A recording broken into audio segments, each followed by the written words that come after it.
అందరికీ నమస్కారం. లోయి న్యూస్ కు స్వాగతం. నేను మీ మిత్ర.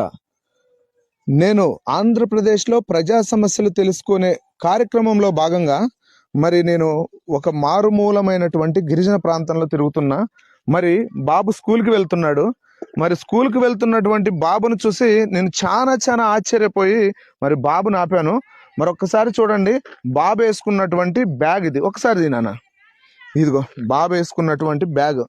అసెంబ్లీలో లోకేష్ గారు ఈ బ్యాగ్ను పట్టుకొని మేము ఇచ్చేటటువంటి బ్యాగ్ అద్భుతంగా ఉంది, సూపర్ డూపర్ అని ప్రగల్భాలు పలికారు. ఒకసారి దగ్గర ఈ బ్యాగ్ పరిస్థితి చూడండి. ఈ బ్యాగ్ ఎంత నాణ్యమైనటువంటి బ్యాగ్ ఇచ్చారో ఒక్కసారి చూడండి.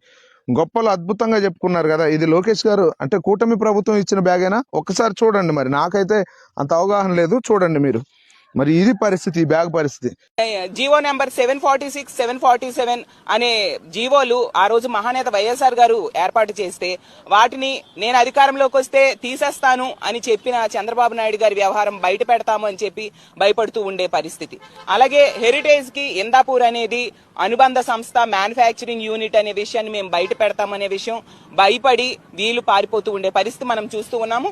మేము ఒకటే అడుగుతూ ఉన్నాము, ఈ లడ్డూ తాలూకా